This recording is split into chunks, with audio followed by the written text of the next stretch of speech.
Daniel Montgomery, are you there? Yeah, I'm here. Okay, so I've blathered on enough. I'm going to give you the first question for Eric. Go. Well, I was just curious. When you won your first Emmy for Modern Family, it was for the episode where you played Fizbo the clown, and we don't get to see that character all that often on the show. Do you know if the writers ever intend to bring back that persona in the future? Maybe win you another Emmy for it? I hope so. I mean, we have a joke around the set that my happiest days are the days I get to come put on my Fizbo the Clown makeup. It actually coined a phrase last year. I'm as happy as Stonestreet on a Fizbo day. So I hope so. I mean, I think they have those little things and nuggets that in their arsenal when they make the most sense. And we always think we want Fizbo, or we always think we want more of Ham or Mitch or whoever. But I think they do a good job of giving the audience just enough to make them keep being interested in those characters and those little personas that we have. Now, Eric, let's tell the story of last year, which just for amusing kind of behind-the-scenes purposes here, and that is, I ran into you at the BAFTA TV party, and I warned you. I said, Eric, you may very well win. I know that most of the experts at Gold Derby were not predicting you would win, but I was. Chris Beecham, another one of our editors, and I was basing the prediction on my nieces and nephews, who I had recreated a judging panel when I was home in Cleveland, Ohio, a few weeks earlier. Everybody sat in a room, watched all 5 or 6 submissions, and you won on every single ballot. So when you ended up winning backstage, and I ran into you there, you gave full credit while we were chatting to my nieces and nephews. And so I'm sure you want to know what they think this year, right? Yeah, well, I will be very, very, very curious as to what they think. They are now my Nielsen family. They can tell me everything, and I will just go with it. It's interesting, this Emmy stuff and how you submit for awards. I never knew how it worked until all of a sudden I was in a position to have to learn. So I was learning and doing it at the same time. And, I never thought I would have to choose like something, that people would judge my acting ability on, against other, not only cast members, but other talented actors. So it's all a bit surreal, but, I always say that I certainly didn't invent this process of giving each other awards, but since it happens, and since Hollywood does it, I definitely want to be a part of it because it means so much, and it means so much to other actors like myself 5, 6 years ago that dreamed of being nominated for an Emmy, and for you not to take it seriously really, I think, is a disservice to other actors who would snap their fingers and gladly change places with you. Well, how involved do you get into the actual process? For example, strategy-wise, yes, you have to pick a sample of your best work, but when you're competing against 3 of your co-stars, something else happens, which is you have to be careful not to pick an episode in which you make them look really, really good. And by the way, sometimes your co-stars submit really good Eric Stonestreet episodes, which help you. And we have to remind the viewers here that this prize is being decided by about no more than 70 or 80 fellow actors who are looking at a sample episode submitted by all 6 contenders. And if 4 of them are Modern Family people, and you're going to be on 4 of them, they're going to see a lot of all 4 of you actors. And you have to be careful about how you appear on other people's tapes, or you have to be careful about how your competitors appear on your tape, right? Well, that is most definitely where I sort of check out of the process. I pick an episode that I really like for myself, and maybe my family and friends like for myself. And, in the case you guys really sort of weighed in on that last year. But I don't think about it. It's impossible to pick an episode that Ty Burrell's not great in. It's impossible to pick an episode that Jesse Tyler Ferguson's not great in, and Ed O'Neill. So I can't really think about that. And I hope that, that's the same case for them. I mean, I highly doubt they think, well, I'm going to pick an episode where Eric doesn't do his best to his abilities, and we definitely have heavier episodes or lighter episodes. But, when I watch an episode at the end of the season, and I think, like, I'm proud of that. Like, yes, I would absolutely love people to sit down and watch that episode and decide whether I'm worthy of winning an Emmy. Daniel? You've played Cam for 4 years now, and so you've had this process of picking an episode for the last 3 seasons and likely this season again if you're nominated again. Has the process of selecting gotten easier? Is it gotten harder to evaluate your own work? You know, I don't think it's gotten easier. We are our own toughest critics, which I've always felt, which is sort of the cycle of what it is to be an actor. I strive to do the best possible work I can, and then I'm hypercritical of myself as well. Um, I haven't. You know, we have one more episode tonight that needs to run, and then I'll sort of, if that's the other thing is, you know, I never knew that you didn't pick an episode until you were fortunate enough to be nominated. So I feel like me thinking about episodes right now is putting the cart before the horses, and just got to wait and see if I'm lucky enough to get nominated again. And if that's the case, then I open it up. You know, I have an idea of what I think is a good episode or might be a good episode, but I'm not so married to anything that I'm not willing to let other people sort of make that decision for me. Well, having said that, we have 2 suggestions for you this year, Eric. Are you up for our suggestions? I absolutely am. All right, here's the first one. It's, if I got the title of it right, it's When the Tree Falls. This is the one where you're trying to stop them from cutting down the tree. And the second one is the wow factor, where it's all about the, you know, the fountain in the backyard and all of that. So do you agree that those are 2 of your strongest choices, whether or not they're the absolute strongest or not?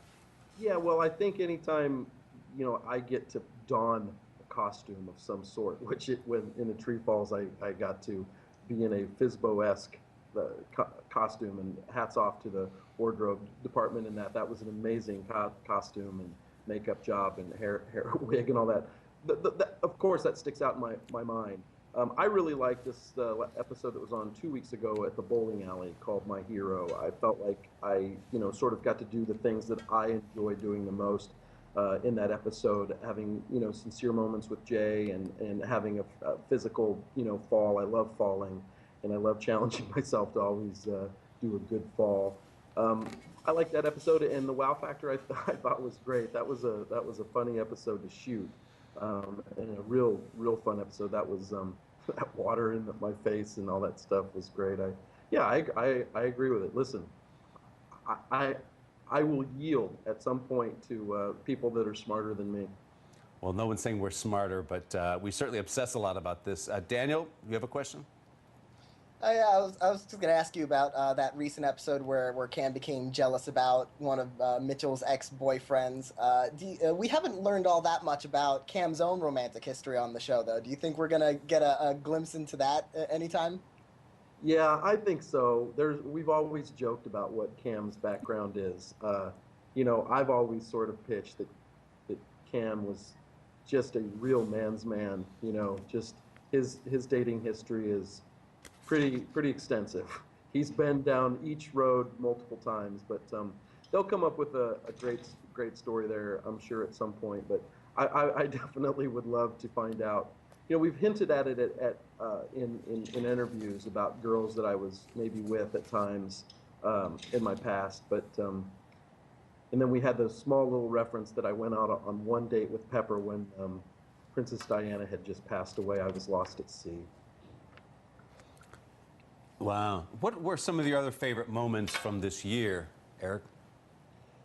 Oh man, well, you know, my favorite moments are always usually the ones that were most recent, because the other thing about being on a TV show that I never realized was that they all start to really blend together, because you really are, when you're in it, and it all starts to happen. But let's see. I really did like that cat episode where I was in the tree. That was a true fun place to be and spend a couple days up in the tree. I don't know. Help me. Remind me of some episodes. Let me pass off to Daniel. Daniel, what Cam moments from this year did you like? Oh, well, I mean, you had the cat in the tree, obviously. You had a great storyline flipping the house with Claire. And also you're venturing into teaching music at the school, which is also very memorable. I love the episode where I was the first day of me being a teacher. I love the episode where the kids were at the school, and Mitchell thought that I had a bad day at work, when what I was really upset about was that I had forgotten to call Lily over lunch. And I love that moment where the kids come up and serenade me. in Jay and Gloria's house. That moment made me laugh. Um, Let me think. The flipping Wendy McClinton was great. That was a fun episode to work with her. I'm trying to think of some of the other people we had on the show this year as guest stars that we got to work with as well. Sal, Elizabeth Banks when she was on the show. That I love that episode, the wedding scene and in the bar scene. Um, you know, we have a fun job, and I enjoy every day I get to go to work. That's for sure. Your acceptance speeches, Eric, have been very touching at the Emmys. Do you prepare for that? How do you get ready in case that envelope has your name in it? Well, the first year I, listened to my representatives' opinions and said, write something down, Eric. There's a very good chance you could win, and you don't want to get stuck up there in that moment that means so much to you and for your career and not have anything to say. And I 100% agree with that. So I did. I had a few notes, but if you watch the replay of me and my name getting called that first year, I reach into my pocket and I grab something, and then I never look at it during the whole speech because, I did have an idea of what I wanted to say. I wanted to thank my parents, and I wanted to let the world know that was watching that it was an opportunity for me to say thanks for helping me make my dreams come true. And then the second year, I don't think I really wrote anything down but knew. And then last year, I for sure didn't write anything down because I really was surprised that I won. I thought Jesse was going to win, or Ed, or one of the other gentlemen in the category, or Ty.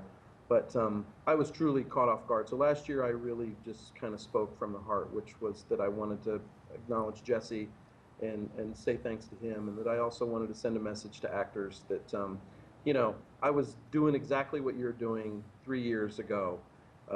Going to auditions and trying my hardest and sending out my headshots and stapling my resumes to them and beating down the door of agents. And, that's what the work of an actor is. And if you do that, and if you show up and you go to that audition at 5 o'clock on a Friday in Santa Monica, that's the road that leads to you accepting your second Emmy on a stage in front of a bunch of hunky people. All right. Daniel, I leave the final question to you. Well, we've gotten to learn a lot about Cam's life over the 4 years on the show. I was wondering if there was any aspect of his life or facet of his personality the show hasn't explored yet that you're really looking forward to maybe in the future. Well, we haven't met siblings of Cam. I'm very excited to find out. And there's again been talk of what that scenario looks like. We really haven't done a Phil and Cam episode yet, and that's something that Ty Burrell and I both are looking forward to doing, where Cam and Phil spend an entire episode together. But we both also know that the reason that they haven't done that yet is because we are the two that kind of go off the script and improvise the most on the show. So I think the writers and producers are probably like, if we put them together, we are never going to finish the script. They will just keep going. Ty and I can kill a bit better than anyone we've ever met. We just keep it going. So there might be an ulterior motive from the writers and producers to keep us away from each other. But I would love to find out, a Cam and Phil backstory or a present story or something like that. Okay, well, good. Here we go into another Emmy Derby. Good luck to you, Eric. I'll be seeing you around the campus. Thanks so much. Thanks, guys.